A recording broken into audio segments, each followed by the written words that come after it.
عادل میں تجھے رکھ لوں، اے جلوے جانانا، بے خود کیے دیتے ہیں انداز حجابانہ، عادل میں تجھے رکھ لوں اے جلوے جانانا، عادل میں تجھے رکھ لوں اے جلوے جانانا، پینے کا تو پی لوں گا، پینے کا تو پی لوں گا، ہے شرط فقط اتنی، اجمیر کا ساغر ہو بغداد کا پیمانہ۔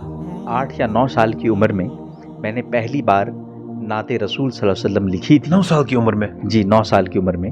ہمارے ساتھ بات کرنے کے لیے موجود ہیں غلام رسول دہلوی صاحب۔ غلام رسول دہلوی صاحب کی بات کریں گے، ایک سکالر ہیں، عالم دین ہیں، اس کے ساتھ ساتھ شاعری بھی لکھتے ہیں اور شاعری بھی پڑھتے ہیں۔ بہرحال آج ہم ان کے ساتھ بات کریں گے اور جاننے کی کوشش کریں گے کیا بچپن سے ہی شاعری لکھتے تھے، کیا بچپن سے ہی شاعری پڑھنے کا شوق تھا، وہ سب کچھ ہم انہیں سے جاننے کی کوشش کریں گے۔ بہت بہت شکریہ آپ کا اپنا وقت دینے کے لیے۔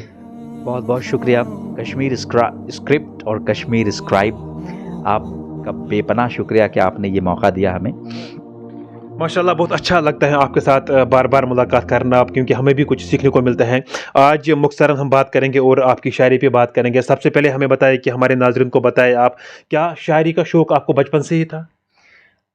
مجھے لگتا ہے تقریباً 8 یا 9 سال کی عمر میں میں نے پہلی بار نعت رسول صلی اللہ علیہ وسلم لکھی تھی۔ 9 سال کی عمر میں؟ جی 9 سال کی عمر میں، اور میرے استاذ گرامی ارشد القادری رحمۃ اللہ علیہ، انہوں نے 9 سال کی عمر میں مجھے اپنی تربیت میں رکھا، اور وہ اپنے ادارے جامعہ حضرت نظام الدین اولیاء میں صرف اس وجہ سے لے گئے تھے کیونکہ میں نے انہیں اپنی لکھی ہوئی ایک نعت سنائی تھی، اور وہ نعت کچھ اس طرح سے تھی: کفر پر زلزلہ آ گیا، آمنہ بی کا جب لاڈلا آ گیا۔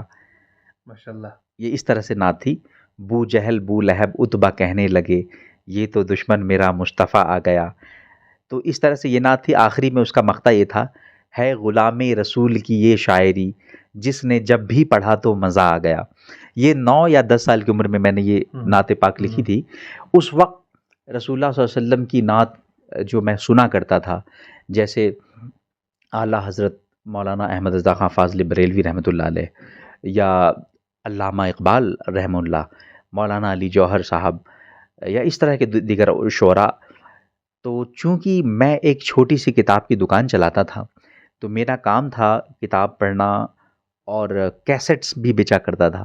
تو جو کیسٹس نعت خواں کی کیسٹس اس وقت حیدر لاری، حیدر پرواز، اس طرح کے نعت خواں ہندوستان میں بہت مقبول نعت گو شعراء تھے، تو ان کی نعتیں میں سنا کرتا تھا، کیونکہ آپ جب کیسٹس بیچتے ہیں، سی ڈیز آج کے دور میں بیچتے ہیں، تو پہلے آپ خود سنتے ہیں، تو پہلے میں خود سنا۔ اسی طریقے سے جب میں نعت کی کتابیں ہدیتاً بیچتا تھا تو پہلے خود پڑھا کرتا تھا۔ تو میرے اس پیشے سے مجھے وہ چیزیں آ گئیں الحمدللہ۔ علامہ ارشد القادری، پہلے خود پڑھتے تھے پھر دوسروں کو بیچتے تھے؟ جی جی جی، اچھا۔ پہلے میں خود کوئی کیسٹ سنتا تھا، بہت ساری تقریریں مجھے ویسے ہی یاد ہو گئی تھی۔ اور محمد شفیق صاحب ایک بہت بڑے ووکلسٹ تھے، انہوں نے مارکہ کربلا پہ داستان ایمان فروشوں کی، صلاح الدین ایوبی کی کہانی، اسی طریقے سے سلطان التمش، عنایت اللہ التمش کی کتابیں، یہ ساری کتابیں میں نے بچپن میں اتنی پڑھی تھی، چونکہ میرا کام، میں کتاب فروش تھا، کتابیں بیچتا تھا، I was a book seller، میرے والد صاحب کا کام تھا یہ۔ 9 سال کی عمر، فیملی نے کتنا سپورٹ کیا؟ والد صاحب نے کتنا سپورٹ؟ اصل میں میری زندگی کا ٹرننگ پوائنٹ ہی یہ ہے کہ فیملی نے نہیں، میں نے فیملی کو سپورٹ کرنا شروع کر دیا تھا۔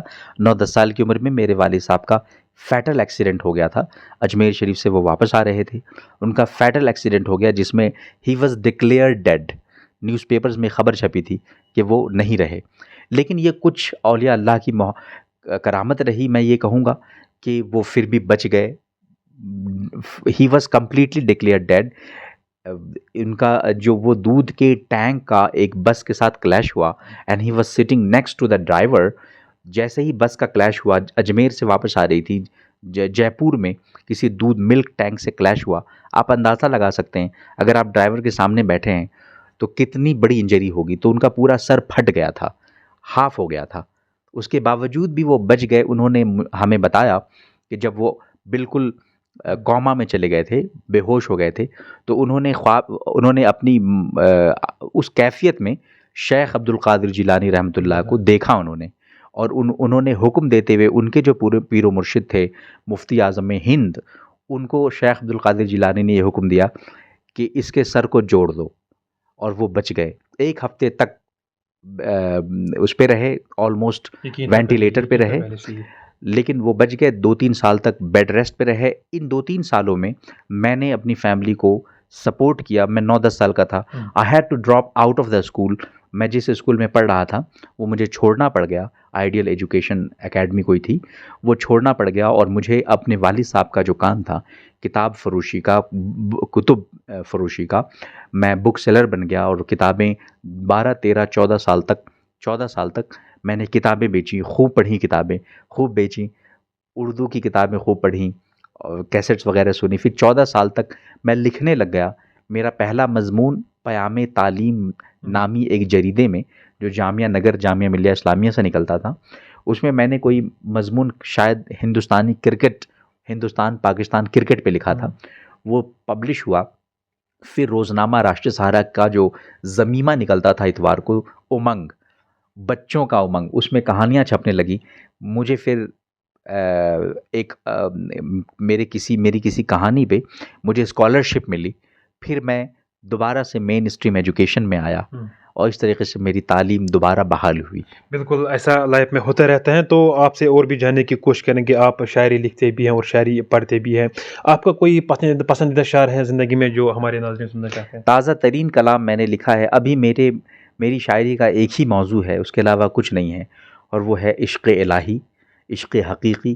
اس لیے کہ ہر عشق فنا ہو جاتا ہے. عشق مجازی کی کوئی اہمیت نہیں ہے، وہ ٹیمپریری ہے، وہ سوڈو لو ہے، وہ دکھاوا ہے، وہ کچھ دنوں کے لیے ہے، اور وہ ایک راستہ ہے. میں یہ نہیں کہوں گا کہ وہ بہت امپورٹنٹ ہے. وہ راستہ ہے، ذریعہ ہے، وسیلہ ہے حقیقی عشق تک پہنچنے کا. تو عشق الہی پہ میں نے کافی کچھ لکھا ہے. جب بھی میں مدینہ شریف ابھی گیا تو راستے میں بہت سارے اشعار لکھے، لیکن مجھے یاد نہیں رہتے. میں لکھ کر کے کبھی سوشل میڈیا پہ یا کبھی کہیں شیئر بھی نہیں کرتا. مجھے ابھی کچھ یاد ہے. میں نے آخر میں جب میں مدینہ شریف میں تھا تو واپسی میں نے لکھا تھا، تیرا ذکر میرا جہاں بنے، تیری فکر میری اماں بنے. تیرا ذکر میرا جہاں بنے، تیری فکر میرا اماں بنے. تیرا